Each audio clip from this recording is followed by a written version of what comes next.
Itele. Itele is very iconic.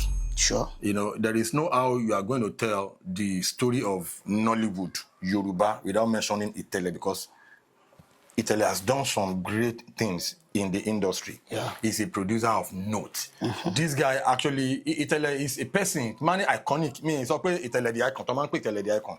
Mommy pe iconic in the real sense of that word. Yeah. Meaning we pe, Itele ba tó bá ṣe kankan, ara tó bá dá nínú film. Ẹ máa rí oríṣiríṣi àwọn èèyàn náà wọ́n fẹ́ máa dá irú àrà yẹn. Títẹ̀lẹ̀ bá ṣe báyìí nínú film tó bá ṣe báyìí ẹ wò mí tó bá ṣe báyìí. Tẹ́ bá máa wo àwọn fíìmù ní tó bá máa jáde àwọn náà àwọn náà that is iconic, that is influential. Irú èèyàn bẹ́ẹ̀ yẹn kò kí ń ṣèyàn lásán. You understand? It's something because a lot of actors pọ̀ ní industry, but when you do something and other people are trying to do that thing, that is being iconic. Yeah. So Itele is an icon in the actual sense of that word. Tó bá máa bá tẹ̀lé ṣe gbọ́dọ̀ rẹ̀ tó nọpọlọ gan tó gbọ́n. Ẹni tó bá máa bá tẹ̀lé ṣe, ó máa jẹ́ èèyàn tó yẹ pé ó mọ nǹkan tó ń ṣe. Torí rate at which ó máa fi ń ronú, ó máa ń fast gan. Ìwọ gan gbọ́dọ̀. Ìwọ tó fẹ́ bá ṣe náà gbọ́dọ̀ tẹ̀lé. So ẹni tó bá máa bá tẹ̀lé ṣe gbọ́dọ̀ ẹni tó yẹ pé ó ní fast memory. Sharp ni. So tó bá ti ń dọ̀, ó máa já ẹ lẹ́sẹ̀ yín gidi gan. Ó bá mọ́tò yẹn mọ́ ni. Ó lọ nìyẹn. Ọlọ́run. So ẹni tó bá máa ṣe máa jẹ́ ẹni tó wà intelligent. Gbọ́dọ̀ wà intelligent. Gbọ́dọ̀ wà intelligent. Ó gbọ́dọ̀ jáfáfá. Ó gbọ́dọ̀ wà active. So máa sọ fọ́ọ̀rẹ́ nìyẹn pé ó jẹ́ ká bọ́lẹ̀. Okay. Ká ra oúnjẹ.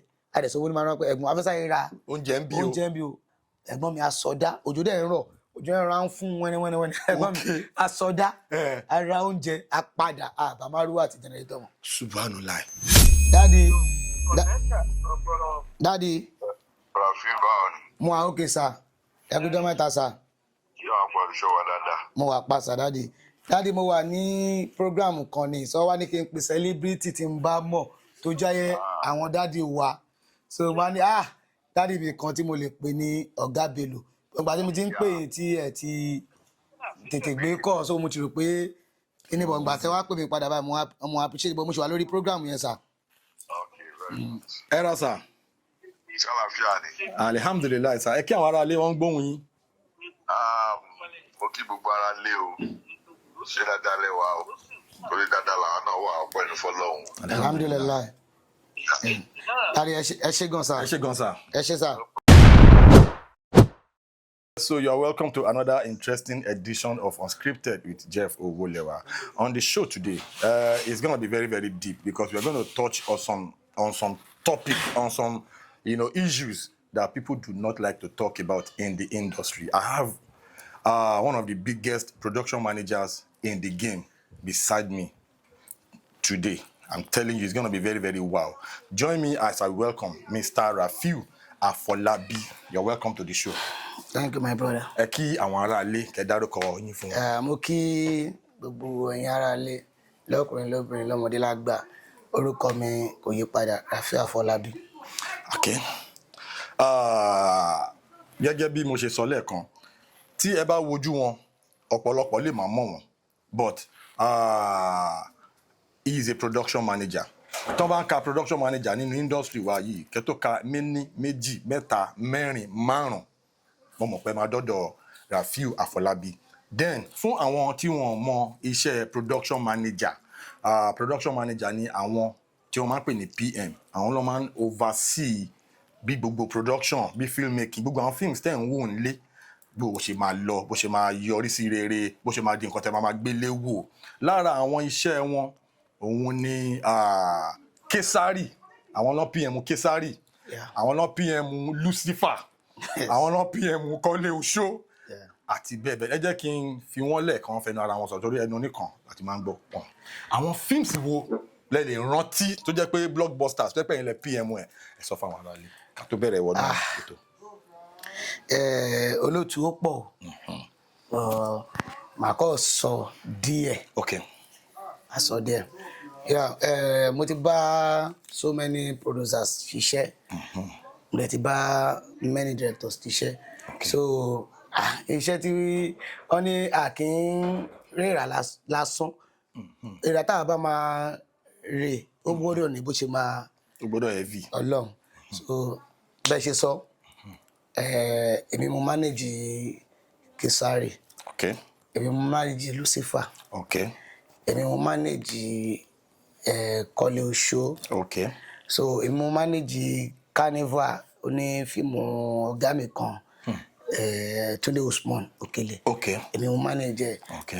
Mo ti manage iṣẹ́ àǹtí Ìyábọ̀ Òjó rí. Title wo nìyẹn? Tí n bá lè rántí iṣẹ́ yẹn wọ́n ṣe fún ọmọ wọn kan ní Kúdí Alágbo. Okay. So mo fẹ́ lè sọ pé first iṣẹ́ tí mo kọ́kọ́ manage production àti Ìyábọ̀ nìyẹn. Mo manage iṣẹ́ title yẹn ó ti pẹ́ mo lè má lè rántí title yẹn bọ̀ kí àǹtí Ìyábọ̀ bá ń wo interview yìí tí Kúdí náà dẹ̀ ń wo èmi mo manage Òkìkí Afọláyan ló direct. Okay. So mo ti manage iṣẹ́ tó pọ̀ gan. Okay, àwọn producers wo lẹ ti bá ṣiṣẹ́, àwọn directors wo lẹ ti bá ṣiṣẹ́, ẹ jẹ́ káwọn ará lè tún. Mo ti bá àwọn producers ṣiṣẹ́ tó pọ̀ gan. Mo ti bá Mẹ́sà Igbe ṣiṣẹ́ fún production wọn gangan. Èwo nìyẹn? Iṣẹ́ àǹtí Mercy tí mo ṣe pọ̀. Èmi ò kí ń. OJB. Èmi kọ́ mo ṣe OJB. Okay. But mo ti bá àǹtí Mercy iṣẹ́ tó pọ̀. Okay. Mo ti bá àǹtí Mercy ṣiṣẹ́. Mo ti bá bí mo yẹ sọ àǹtí Ìyábọ̀ ṣiṣẹ́. Mo ti bá Ṣótáyọ̀. Mo ti bá ṣiṣẹ́. Mo ti bá ṣiṣẹ́. Mo ti bá Kẹ̀mítì. Mo ti bá ṣiṣẹ́. Mo ti bá àwọn producer tó lórúkọ dáadáa tó fi dórí àwọn marketers wa gan tó ń pè mí tí mo bá wọn coordinate tí mo bá wọn manage iṣẹ́. Mo ti bá Lasco ṣiṣẹ́.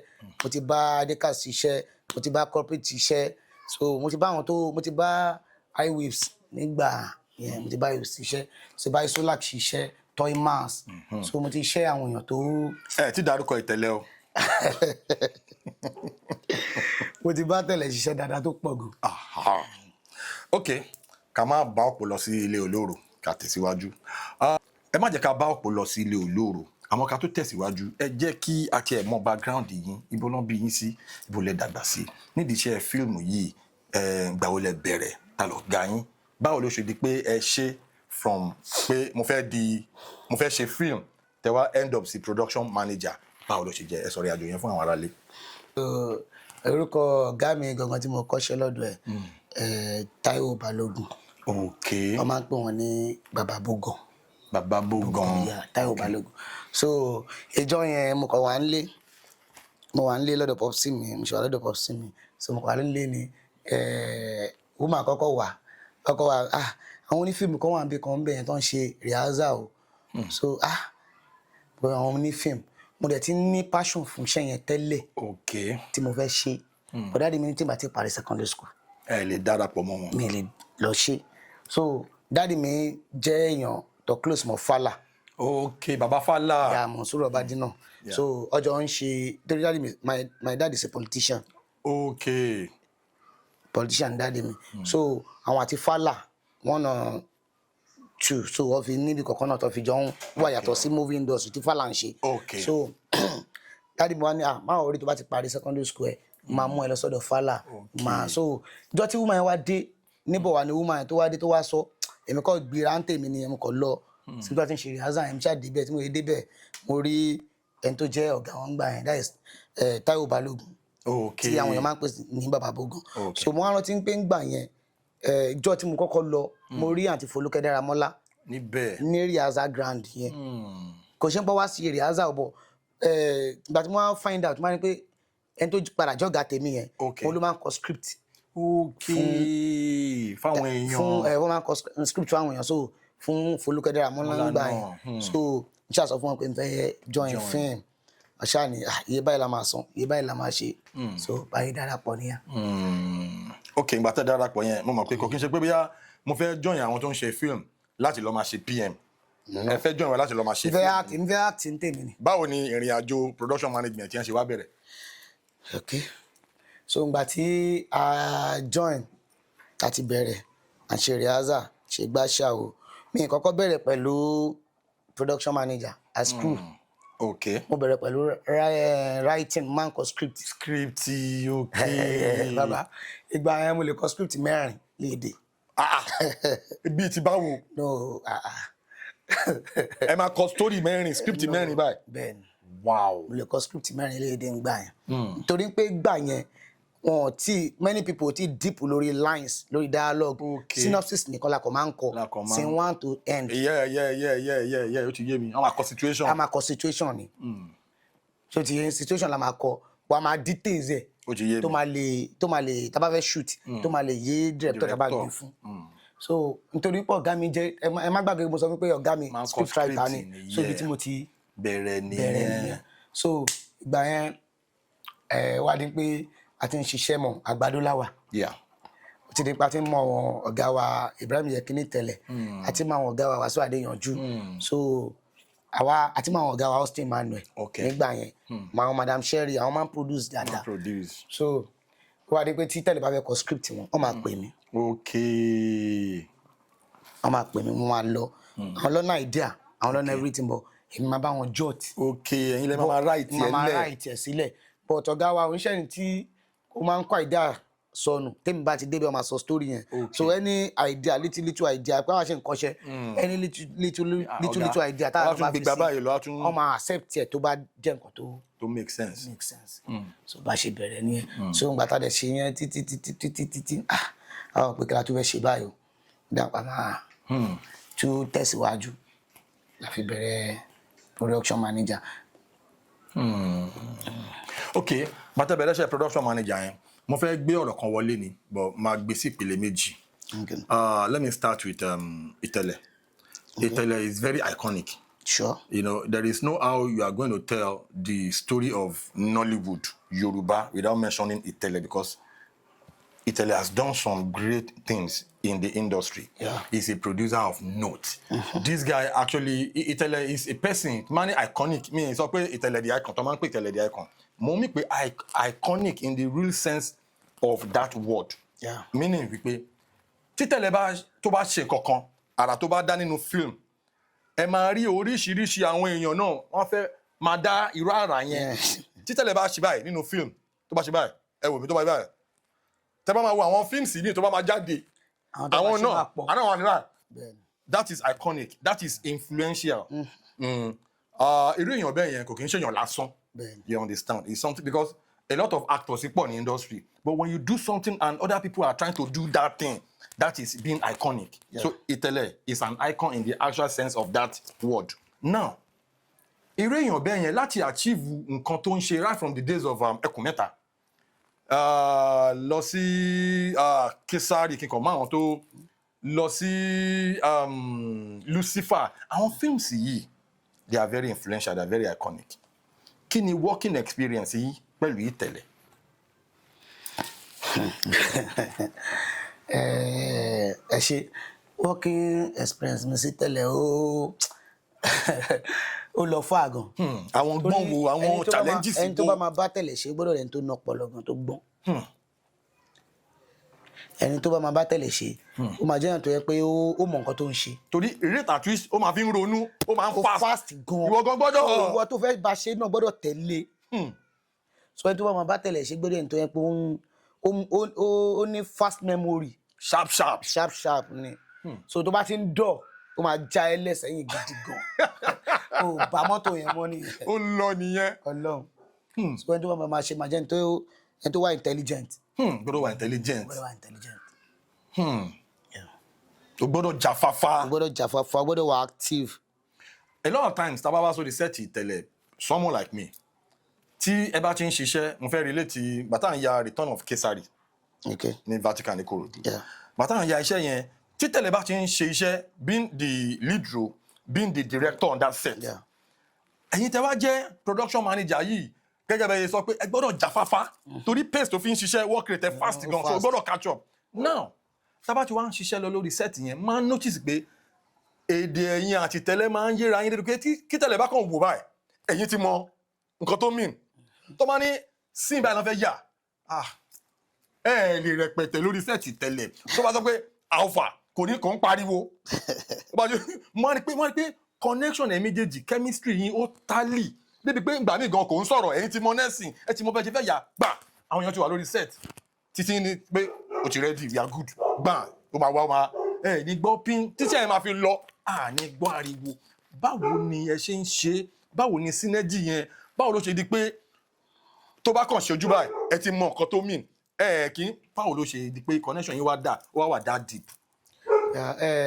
wọ́n ní ìsún mọ́ra ẹni lámọ̀ ṣe ẹni àbí ṣé Yorùbá yẹn ṣe wọ́n yà so ṣe tí ẹni tí yẹn bá ń bá ṣe ó wà nǹkan tí mo sọ tẹ́lẹ̀ náà ẹni tí wọ́n náà bá ń bá ṣe tó bá ti study èèyàn ìyá kẹ̀ ẹni tí mo ń bá ṣe bóyá wí ẹ̀rẹ́ bó ṣe ń ṣiṣẹ́ lélẹ̀ mo bó ṣe tẹ̀lé nìkan ni mo ń bá ṣe now I work with many directors many actors and directors many producers many actors so bó oníkálùkù ló ní bó ṣe ń ṣiṣẹ́ bẹ́ẹ̀ni so tí bá ti ń bá tẹ̀lẹ̀ ṣe tí bá wà ní orí field tẹ̀lẹ̀ as production manager mo mọ gbogbo nǹkan tó fẹ́ lásìkò tó fẹ́ lẹ́sẹ̀kẹsẹ̀ láláì waste time tí bá ń bá abẹ́ láàrin ìṣiṣẹ́ ọ̀gá wa sá mo mọ nǹkan tó fẹ́ lásìkò tó fẹ́ so mo fẹ́ lè sọ pé ṣé director kan wà tí mi ti bá ṣe ṣá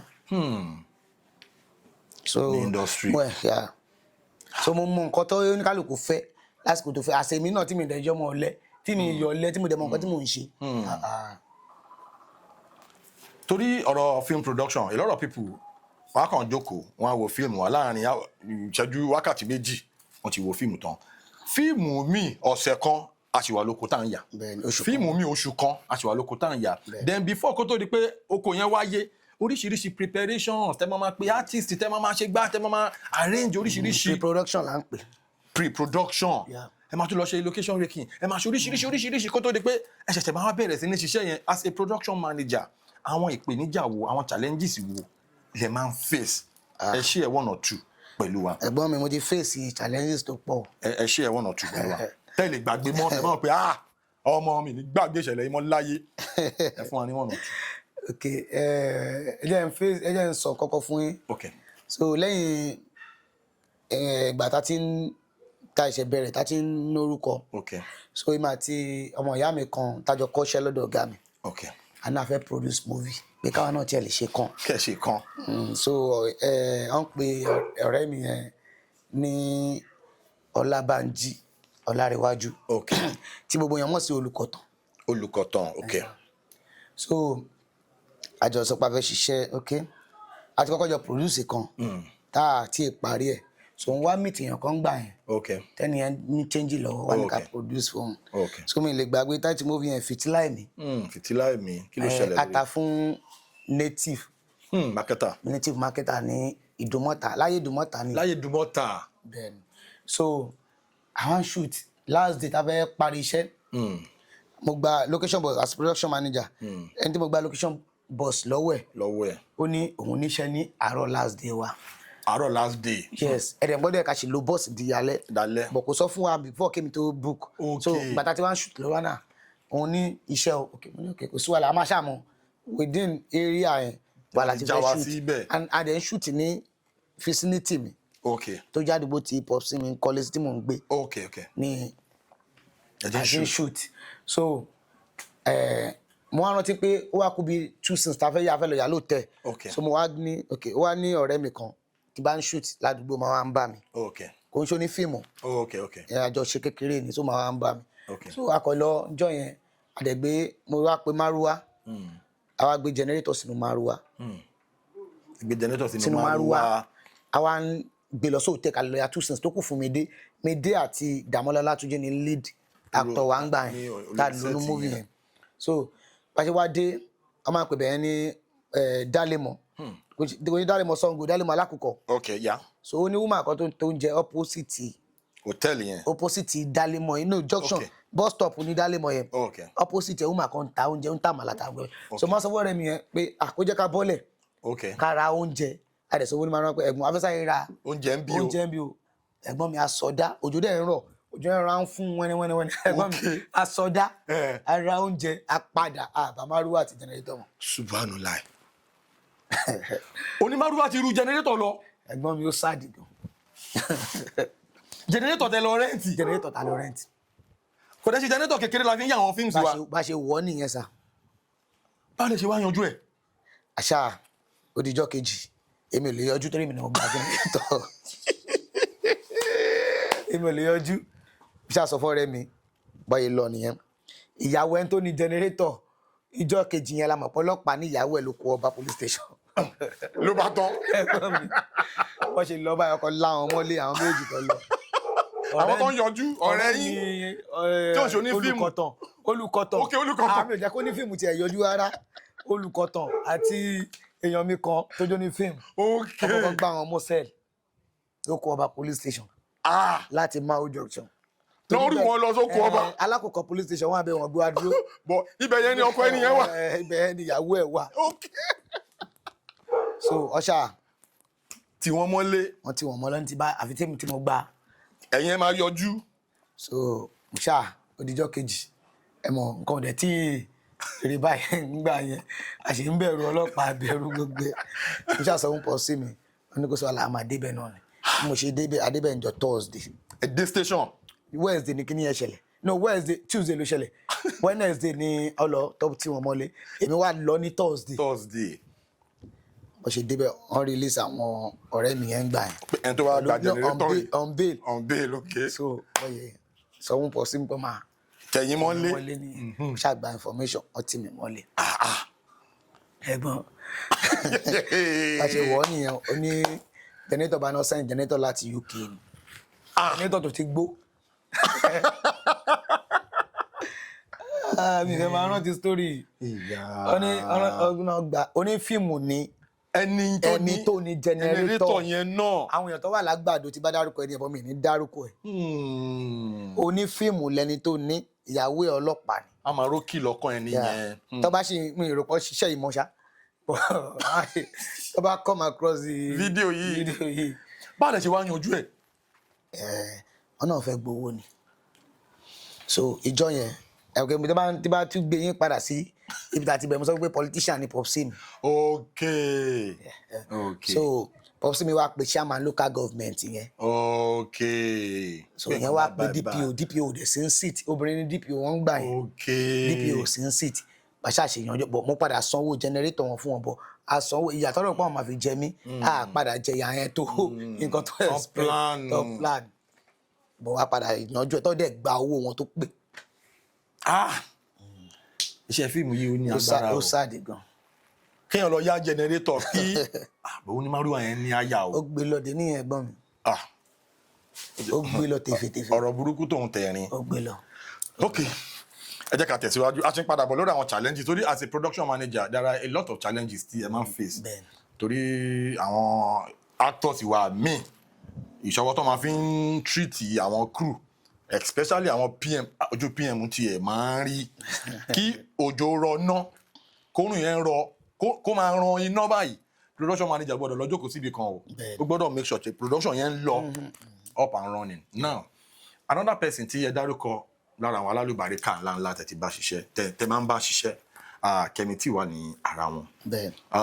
Kemi T is someone in the industry tí she has a humble beginning. Kemi T ní humble beginning ní industry. Àdẹ̀dúpẹ́ ibi tí Ọlọ́run bá wa gbé alùbáríkà yẹn dé ogbe òní wọ mi lágbára ogógógbó wa òní wọ mi. Now Kemi T coming from that background òun náà kọjá níwájú Ìtẹ̀lẹ̀. So irú work rate Ìtẹ̀lẹ̀ yẹn irú dedication irú passion tí irú àwọn Ìtẹ̀lẹ̀ yẹn ní sí film production òun ni Kemi T náà máa ní gẹ́gẹ́ bí production manager tẹ́tí bá òun náà ṣiṣẹ́ kí lẹ lè sọ nípa work rate Kemi T náà. Yorùbá ní ọmọ tẹ́yà bá bí ẹ̀yà ló máa ní ẹ̀yà ló máa jọ dandan nìyẹn work rate Kemi T pọ̀ gan. À ń rí àmbà ẹ̀gbọ́n mi ó lọ fún àwọn. kíkan tó bọ́lẹ̀ ibi tuntun bẹ̀rẹ̀ sí ní. ó lọ fún àgọ́ gidi ó lọ tó pọ̀ gan gidi ni kò sí iye tí Kemi ò lè ná lórí production either lose or gain. lórí level yẹn kí n interject yín torí ṣé jẹta ni àbá nà mò ń wo fíìmù Kemi T kan tó ṣẹ̀ṣẹ̀ drop arógun Mátìdì. èmi náà mo manage.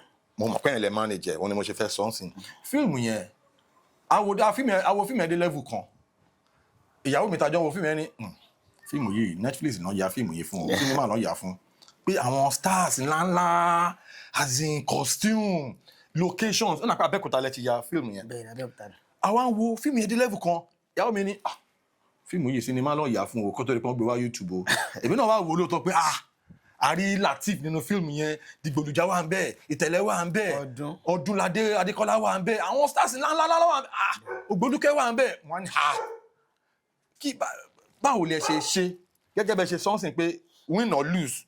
Either lose or gain. Ó máa ń make sure pé òun invest a lot nínú fíìmù. Báwo lẹ ṣe ń ṣe? Ṣé rí ẹ̀yẹ́ kọ́kọ́ dáyín lóhùn question ẹ̀bẹ̀rẹ̀ kí n tó wá padà sórí ọ̀rọ̀ Kẹ́mítì. Ṣé rí àyà movie yẹn fún cinema, àdẹ̀yà fún Netflix. We plan to shoot YouTube movie. YouTube movie. Mo sọ fún ìyàwó mi pé nǹkan tá a plan ìgbà tá a dẹ̀ ṣe tí script ready. Mo rántí pé Ìtẹ̀lẹ̀ pé Kẹ́mítì nígbà tá a ṣe budget, first budget. Kẹ́mítì, are you ready for this job? Toro kẹnu. Ó dẹ̀ sọ pé I'm ready. Bàtà dẹ̀ dé fíìmù tẹ̀ ń wò yẹn first day wa bí aláyàjò 2 scenes lọ gbogbo set up tí first set máa wá 2 scenes. Yes, gbogbo first set tó kọ́kọ́ ṣe tó build the palace, build the director condemn gbogbo ẹ̀. Kí ló dé? Nítorí tá bá yà bẹ́ẹ̀ ẹ̀yin gangan ò ní ẹni ròyìn movie yẹn ẹni wo movie yẹn débi tẹ̀wọ̀ sí yẹn. Set tí gbogbo set tó ti build ilẹ̀ tó ti build láti bí 1 week àbí 2 weeks director cancel gbogbo ẹ̀. Ìtẹ̀lẹ̀ condemn gbogbo ẹ̀ pé kò level up pẹ̀lú standard nǹkan tí ten plan wa. Ní day 1. àìṣe wa pẹ̀lú mi. Ẹgbẹ́ mi ayíwẹ́rẹ́ láti ẹbí lọ́rùn tó wà láyé wẹ́rẹ́. Wọ́n ṣẹ̀ṣẹ̀ wá bẹ̀rẹ̀ sí ní build the set mi. àti wá bẹ̀rẹ̀ sí ní shoot. Ṣé mo yẹ cost ìjọ kan fún production? Owó oúnjẹ, equipment, feeding, accommodation, generator, bus, hotel. Ẹ̀gbọ́n mi kò use actor there today. So yẹrí lórí ọ̀rọ̀ Kẹ́mítì no Kẹ́mítì is not an ordinary producer. Tọ́lọ́ máa fún lágbára ju bó ṣe wà lọ tí mo dẹ̀ ń gbàdúrà pé Ọlọ́run máa fún ju bó ṣe wà lọ. Àmín. Ó máa ṣe nǹkan tó ju bẹ́ẹ̀ yẹn lọ. Ẹ jẹ́ kí n tún lo opportunity yìí fi sọ fún àwọn èèyàn wa wípé ẹ̀yin tẹ́ bá ń wo fídíò yìí tẹ́ ẹ bá ti wo Arógunmátìdí is still showing on Kẹ́mítì Studios. Ẹ lọ wo lórí YouTube. Ẹ jọba wo fíìmù gidi ni o. Ẹ̀yin wẹ̀ mọ̀ pé ibi tẹ́ bá ti rí orúkọ tiwa. ńlá ni. Wow. Okay, lórí ọ̀rọ̀ industry náà ni mo fẹ́ ká sọ̀rọ̀ lé lórí torí ó láwọn kankan tí mo fẹ́ ká touch tí ó wà sensitive torí recently ìkan lára àwọn actors wa tó jẹ́ gbajúgbajà wọ́n ní lórí set kan wọ́n gbá assistant director kan létí. A dẹ̀ ti máa ń sọ oríṣiríṣi ìṣẹ̀lẹ̀ ti ṣẹlẹ̀ recently tí bọ̀bọ̀ kan crew member kan tọ́nà lọ ya fíìmù kan níbi amóhùn side àbí nǹkan kan tí bọ̀bọ̀ yẹn kú sínú odò. Ọlá kìyẹn náà tún ṣẹlẹ̀ back and forth. So lára àwọn nǹkan tí experience tèmi náà ti ní as an actor ní industry mo ń rí pé àwọn ìyà kọ̀ọ̀kan wọ́n máa fi ń jẹ àwọn crew members. You are the first crew member tí mo máa bá sọ̀rọ̀ lórí Unscripted with Jeff. So mo fẹ́ ká wá fi opportunity yìí lu àwọn èèyàn lọ́gọ̀ọ́ ẹnu pé ẹ jọ àwọn ìwà àbàjẹ́ tá máa ń hù táwọn crew ẹ jẹ́ ká dá owó ẹ̀ dúró.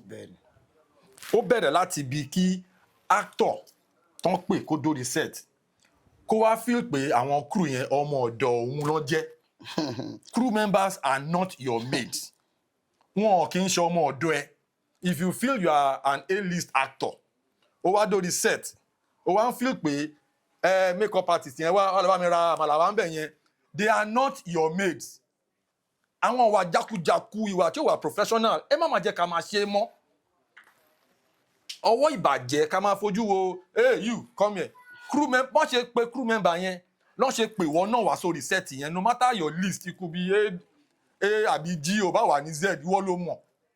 Bọ́n ṣe pè ẹ́ the same importance tí actor náà jẹ́ òun náà ni crew member náà jẹ́ because àwọn crew member yẹn ò bá wà lẹ́yìn set ìwọ ò lè di star kò possible kó máa ya ara ẹ kó tún máa bọ́ sẹ́yìn camera kò possible. Never. The same importance you are as important on that set as the crew member. So please do not let us be downgrading, disgracing crew members on set just because you are an actor. Being an actor does not give you any right láti maltreat àwọn crew members. Ẹ jẹ́ ká dá owó ẹ̀ dúró. Torí ẹ̀ ni production kankan máa ṣe ní assistant ṣe bí mo gbà pé okay àwọn production assistant tẹ̀lé ránṣẹ́. But when you look at the set man, you look at the props guy, the gaffer guy, you now feel like, hey, you come here. Don't let us stop that nonsense. Then another thing tí mo tún fẹ́ fi opportunity yìí sọ gẹ́gẹ́ bí production manager tẹ́ wà lórí ìjókòó. Our producers, tí a bá ti ní better budget fún àwọn actors wa, ẹ jẹ́ ká máa ní good budget fún àwọn crew members wa. Because ọ̀pọ̀lọpọ̀ ọgbà la máa rí àwọn producers tó máa lọ gba 5-star hotel fún àwọn actors. Wọ́n máa wá sọ pé àwọn crew members yẹn ẹlòmíì àtẹ lọ kó wọn sínú ilé kan pé ilé àǹtí mi kan wà bẹ́ẹ̀ kan lọ sun passage ibẹ̀. Àwọn kan máa ń ṣe. Kí lẹ lè sọ kí ni comment yín lórí gbogbo scenario tí mo kà lẹ̀ gẹ́gẹ́ bí production manager? Màá kọ́kọ́ bẹ̀rẹ̀ lórí àwọn actors wà pẹ̀lú àwọn crew tẹ́ kọ́kọ́ sọ. Ṣé rí onójú reset tí actor ti lè ṣerú ẹ̀. Okay. Actor kankan lè wá sórí set tèmi tí mo manage. Kó wá máa bí àwọn embarrass àwọn crew mi. Torí Yorùbá gan máa ń sọ pé èrè ni sí. Ní sọni lọ́jọ́. Ṣẹ́rí kí ni ẹ gangan ó kọ́kọ́ matter fáwa crew náà. Tá bá ń bá àwọn actor wí, a máa bá àwọn crew náà wí. Bí ti báwo? Actor máa dé set. Torí nǹkan tó máa torí peanut tó máa fún wọn. Ẹ máa gbọ̀n tẹ̀lé actor lẹ́yìn. Àwọn crew máa gbọ̀n tẹ̀lé actors. Àwọn crew mi kan ni omi sọ pé crew o, mi sọ pé gbogbo crew o. Àwọn crew kan tẹ̀lé pọ́n sọ pé ń gbá létí wọ́n ránṣẹ́ yẹn. Bó ṣe pè é as crew member tó sanwó fún ẹ ló ṣe pé actor yẹn. Bẹ́ẹ̀ni. Actor yẹn ó ní ìdí ẹ ló ṣe pé wọ́n ní ìdí wọn náà ló ṣe pé ẹ. Ló ṣe pè ẹ́. So but àwọn crew wa mi hàn kì í fún àwa production manager lọ́rọ̀ sọ. Okay. Tó fi dọ́rọ̀ àwọn producer gan. Tẹ́ bá ń jà fún crew mi as production manager. Àwọn production manager tó jẹ́ àwọn ọ̀gá wa tàbí àwọn tí a jọ wà ní Sàwáwù. Tó bá ń wo fídíò yìí, tó bá ń wo interview yìí, wọ́n máa mọ nǹkan tí mò ń sọ. Tẹ́ bá ń jà fún àwọn crew mi tó fi dórí payment, tó fi dórí accommodation, tó fi dórí feeding. Wọ́n á tún máa torí wọ́n fẹ́ ní rapport pẹ̀lú actor yẹn. Wọ́n á tún máa pẹ̀lú producer actor yẹn. Wọ́n á tún máa lọ sọ nǹkan tẹ́jọ́ ń sọ as crew member fáwọn producer fáwọn actor. Láwọn tẹ́ ń jà fún. Láwọn tẹ́ ń jà fún. Àìmọye irú ẹ̀ tó ti ṣẹlẹ̀ sáwà. Kán lè máa rójú rere ẹni yẹn. Ojú rere tí ò lè wọ́n ní nǹkan kan tó fẹ́ offer yín. Okay, ẹ tẹ̀síwájú. So àwọn producers wa mo tẹ̀rí pé àwọn producer wa kan wọ́n ti ń change their dancing. Okay. The way tó fi ń treat àwọn crew. Ó ti ń yàtọ̀. Ó tẹ̀ ti yàtọ̀ ni. Okay. Ó ti yàtọ̀ bí àmì wà lè sọ bí side àwọn producers tèmi ń bá ṣiṣẹ́. Torí ẹbẹ ṣe ń sọ yẹn ẹ ń sọ sí side ọ̀tọ̀ yín nìkan. Torí nǹkan ṣẹlẹ̀ ní industry o. Ẹ má jókòó síbí báyìí, Mr. Rafiu mo ti mọ̀ yín ti pẹ́. Ẹ má jókòó síbí kẹ́ wá máa act bí ìgbà tí kò kí ń ṣẹlẹ̀ ní àwọn side kan bí kò ṣe yẹ. No, ó ń ṣẹlẹ̀. Nínú our production manager, a ní group. Okay. Tí ó ń ṣe méjì, tí ó ń ṣe mẹ́ta. So ó ní àwọn òfin táwa náà ń ṣe. Okay, as production managers. Tá à ń ṣe, tá à ń sọ fún okay báyìí la fẹ́ máa iye báyìí la fẹ́ káwọn crew wa máa gbà fún iṣẹ́, iye báyìí la fẹ́ kó máa gbà fún feeding. Accommodation wọn gbọ́dọ̀ ju méjì lọ ní room. Àwọn head of department wọn gbọ́dọ̀ jẹ́ yọkan lọ. Táwa ń ṣe but àwọn crew yẹn tó bá lọ bá àwọn ẹlòmíì ṣe tó bá kọ́ àwọn márùn sínú room ń gbà ni wọ́n máa gbà.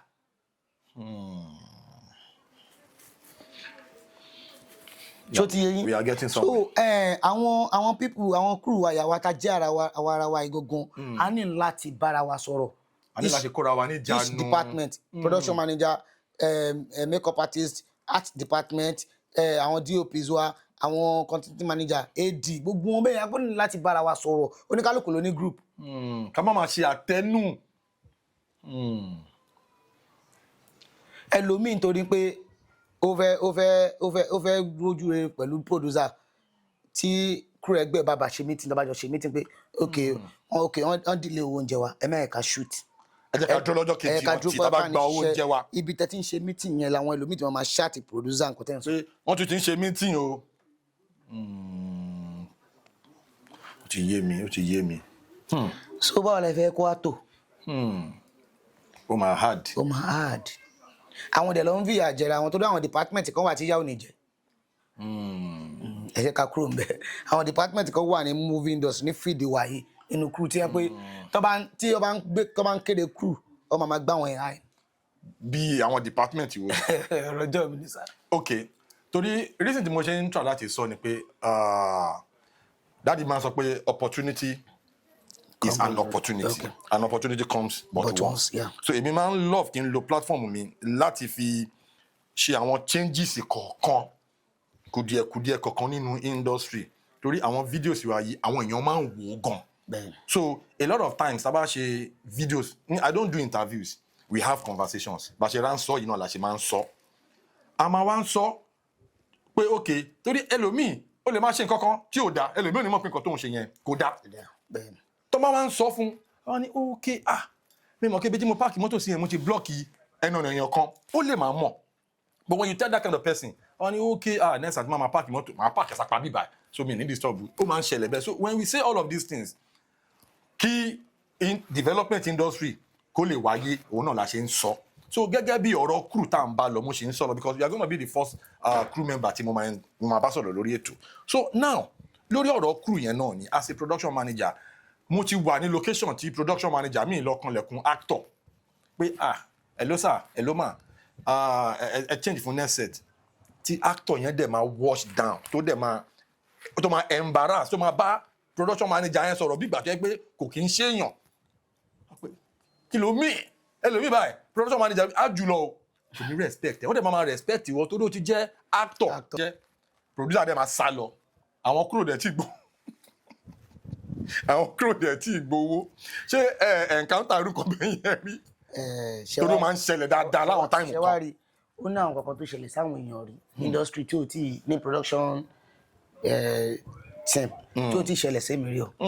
ẹ máa ń gbọ́ kó máa ń ṣẹlẹ̀. ó máa ń gbọ́ ṣàkóso láti gbà tí mo ti manage àtìgbà tí ò tí ì sí tó fi dín pé production wa ó ń lọ sókè ìwé tá a fi ń ṣe fíìmù ó ń lọ sókè ṣe kí mi tí experience ẹ any crew tó bá ń wo interview mi kó sọ pé òun wà lórí set mi rí òun gbowó lọlé pé ẹbí a kó comment sí ìjọba pé last day o. no èmi ò ní ṣe bí a ti máa ṣe wá ń do àwọn producers mi ló ń fà torí màá ti gba owó kó tó di pé láti gbà. láti gbà. torí ní ìlú òyìnbó wọ́n ní producers guild wọ́n ní actors guild wọ́n ní àwọn makeup àwọn tó máa tún ṣe casting wọ́n ní gbogbo ẹ̀ lọ́tọ̀ọ̀tọ̀. then sọ̀rọ̀ kan lẹ́ẹ̀kan pé ẹ̀yin production managers náà ẹ ti ń ní group ẹ̀ hàn kankan bẹ́ẹ̀ láti máa fight for interest àwọn crew members very very good very very nice. now báwo lẹ ṣe feel pé ẹ lè synchronize energy yín láti rí wípé ìjà tẹ̀ ń jà ìjà wípé kí kọ́ máa bójú àwọn crew members jẹ́ torí it has to be solid tẹ́lẹ̀ pé àwọn actors a ní guild a ní ambassador a ní NTP a ní tampa a ní gbogbo ẹ̀ tó ń fight for interest àwọn actors bí kò tẹ̀ ń ṣe pé bóyá wọ́n fight for interest àwọn actors náà so to say but the thing is a ní àwọn association yẹn báwo lẹ́yìn ṣe feel pé ẹ fẹ́ gbé lọ sí level tó máa wà established bí àwọn guild tó ń represent àwọn actors àwọn gbèsè wo lẹ fi pẹ́ lè gbé. a ti ń gbé àwọn gbèsè tó jẹ mọ́ nǹkan tẹ́ ẹ sọ. so àwọn ọ̀gá wa náà àwọn ọ̀gá mi Sodiq Adébáyọ̀ àwọn ọ̀gá wa Sunny Ali Kẹ́hìndé Adéyẹmí Afis Eniola so àwọn ọ̀gá wa wọ́n ti ń gbé àwọn gbèsè àjọ ń gbé náà ni Ọlọ́run á fún wa ṣe. Àmín. bọ́ ẹ mọ̀ pé gẹ́gẹ́ bí nǹkan tí mo sọ fún yín lẹ́ẹ̀kan àwọn crew wa wọ́n ní láti mọ nǹkan tó ń ṣe. èèyàn ní láti máa mọ ọwọ́ tẹ̀. bẹ́ẹ̀ni. bẹ́ẹ̀ ẹlòmíì ò mọ́wọ́ tẹ̀. Torí ẹ lè máa bẹ̀rù pé tí máa lọ ṣe kinní kan sí wọ́n lè máa pè mí mọ́. Bàbá mi tó bá mọ nǹkan tó ń ṣe wọ́n á pè ẹ́. tó bá mọ nǹkan tó ń ṣe tó mọṣẹ́ yẹn wọ́n á pè ẹ́. tẹ́nìyàn ò bá pè ẹ́ ṣé mo yẹ producer star ni tẹ́nìyàn ò bá pè ẹ́ lómi à pè ẹ́. àìmọye àwọn actors tó ẹ mọ̀ pé wọ́n ò da kò ń ṣe ní acting o. tá mọ̀ pé àwọn ò da a dẹ̀ ń pè wọ́n. tẹ́ ní choice. ní choice àìmọye crew tá mọ̀ pé kò ìwà ò da a dẹ̀ ń pè. tó ní nǹkan tó fẹ́ give tó fẹ́ fún wa yẹn a máa pè é. kì í pé ẹ pè nítorí ẹ láìkí ẹ. no a pè nítorí pé kó wá deliver ni a pè kó wá deliver ni. tọ́pìkì tí mo fẹ́ gbé wọlé yìí òun ni wípé táìmù kan ní industry torí mo mọ̀ yín ní ọ̀dọ̀ bọ̀dá Wàsíù Adéyanjú nígbà yẹn náà shout out to Wàsíù Adéyanjú torí those are the kind of directors tí wọ́n contribute sí kárí àìrú àwa yìí náà. àtàwọn náà sà. so èèyàn lè máa sọ̀rọ̀ kí wọ́n máa fún anybody ní flower. now táìmù yẹn production ó máa ń easy financially but nísìn game ti change ó ti di pé actor mi 500,000 per day 400,000 per day kìnnìkan per day as a production manager of experience báwo lẹ ṣe ń cope tí kò kì í affect the production torí ẹlòmíì àgbà 500,000 per day yẹn ó lè máa bọ̀ ní 4 o'clock nírọ̀lẹ́ kó ní ó dọ̀pù lòun wà nínú ẹ̀ látàárọ̀ àwa náà òun tún lọ ní alẹ́ ọjọ́ yẹn pé èdè lòun ní báwo lẹ ṣe what's your take. kò easy o. báwo lẹ ṣe ń ṣe. kò easy but tí kò tẹ̀mí kọ́ mọ̀ ní pé industry wa yìí náà ìwọ tí o bá sọ pé o fẹ́ gba pàdé most of our actors wa pàdé ló ń gbà báyìí. owó tó bá gba pàdé lọ́wọ́ èmi o lè máa bọ̀ nírọ̀lẹ́ kó wá sọ fún mi kó máa lo 1 day o lè máa dé set mi lọ́sàn-án mi ì fẹ́ mọ bó ṣe tó. bí kò dé 2:30. kò possible. tó dẹ̀ ti gba 500,000 per day. máa ṣe 24 hours fún ẹni. 24 hours. yes kò possible. kò dẹ̀ kí n ṣe pé wàá sùn. báyìí pé mi ni mo pè é pé máa ti wà o. àbẹ̀ désò tẹ̀ mo ní kẹ́ dúró mi shoot ẹ̀ jàre mi o. bọ́ wá dé lọ́sàn-án bí a mo ní mo ń shoot nsìn ó wá ń dé ní bí a bí mo fẹ́ kọ́ time 9. tó dẹ̀ gba pàdé lọ́wọ́ mi. tó gba pàdé ó wá dé ní 2:30. tó bá dé ní 12 gan kò lè work tó bá ṣe ń dé kó tó gun set mi màá ti sọ fún ẹ. pé ẹjọ kò lè work. 12 lẹ́dẹ̀ o. tó nígbà tá a fẹ́ negotiate ó máa dúró lórí pé iye báyìí ló fẹ́ gbà pàdé. kó o bá mi fi relationship ṣe torí gbogbo mi ìfẹ́ mọ̀ àtijọ́ máa ríra wa rí àtijọ́ máa kọjá wájú ara wa rí. so relationship tó wọ́n ti yọ kúrò yẹn èmi náà yọ kúrò tó bá ti dorí ká ṣe professional wa ni. ó ti yé mi. so abala tàdé là ń pè ní famous phone call ẹ máa gbé fóònù yín as a production manager of note ẹ máa wá pé celebrity ẹ máa wá kí wọn lórí ètò a máa fi ń ṣe cruise so àwọn ará ilé máa lè gbóhùn wọn. ta la fẹ́ pè bá. anybody tọkàn yín bá pè tó bá ti jẹ́ celebrity. àwọn celebrity wa fọ́ọ̀mù. ẹ̀yin náà ti sọ sí pé ká yọ relationship kúrò bẹ́ẹ̀ tó bá ti di pé fẹ́ máa ṣe kíní àáyọ kúrò àwa gbé wọn professionally ẹ lè pe anybody. ta la fẹ́ pè báyọ̀ lọ. anybody tẹ́ bá ti pè náà ni ẹ̀yin ará ilé. ọ̀dẹ̀ gbọ́dọ̀ gbé kọ́. máa gbé kọ́ àwọn ará ilé máa pa celebrity. ó máa wá ga báyìí o. famous phone call ó lọ fà gan a máa ń fà á já lórí ètò ni a máa ní sùúrù kẹ́ pè tẹ́ bá ti pè a máa wá pìkì padà ẹ̀yin ará ilé.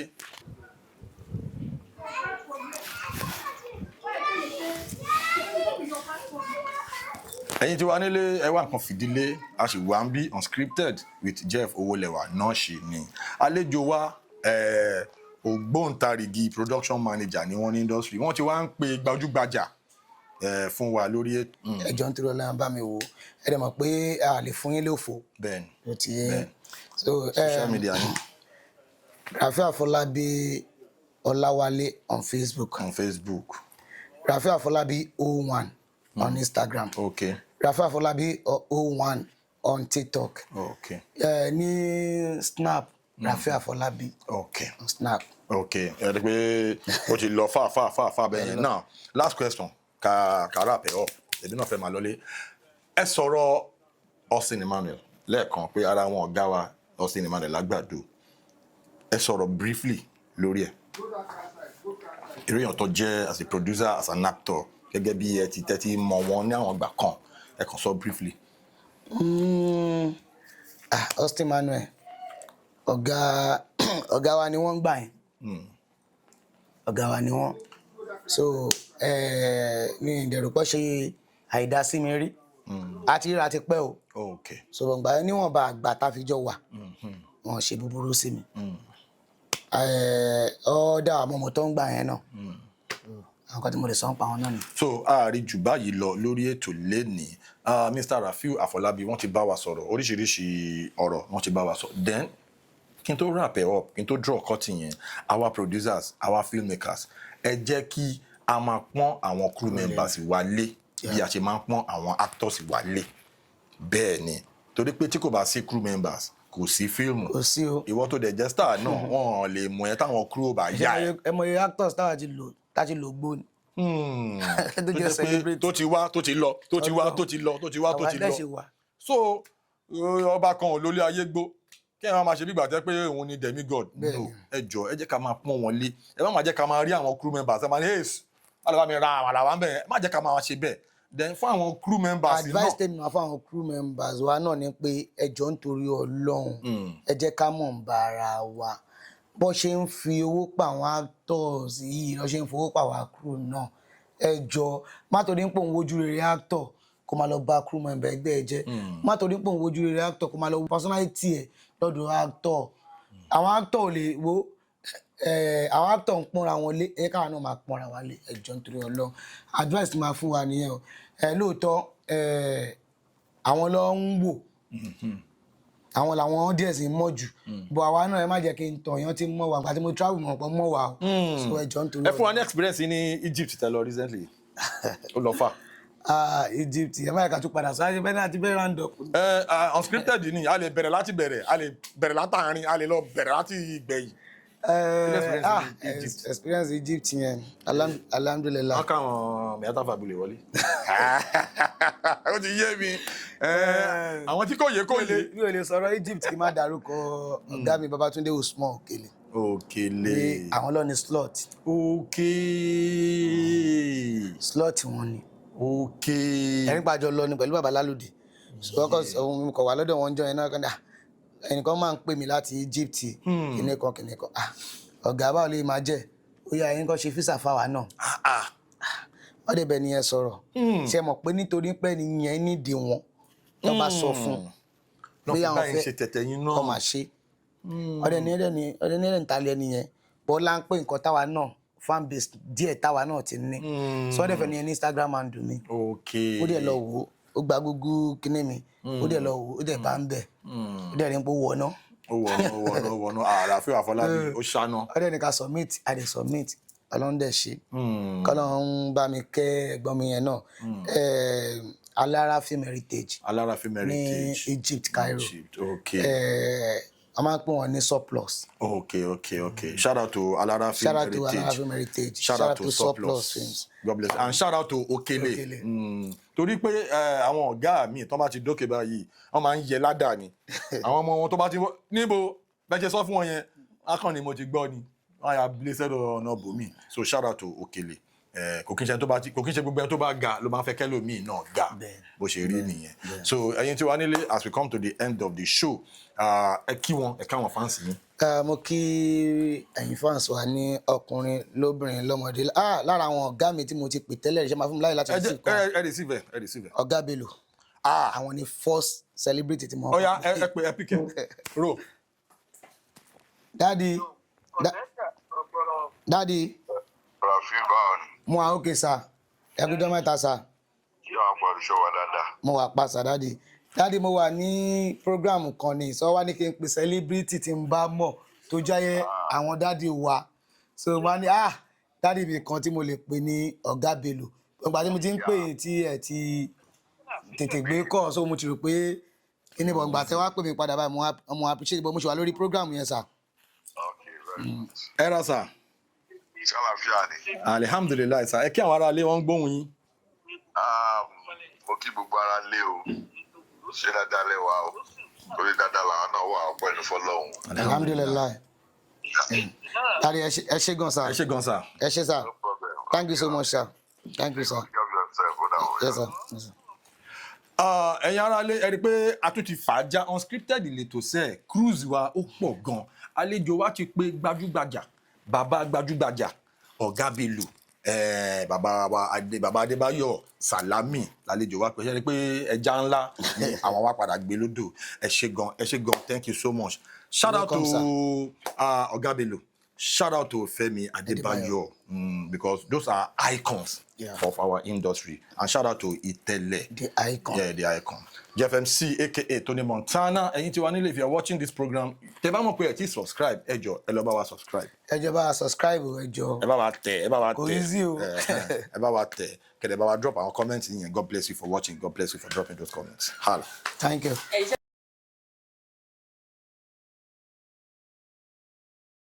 Please subscribe to my YouTube channel and press the notification button.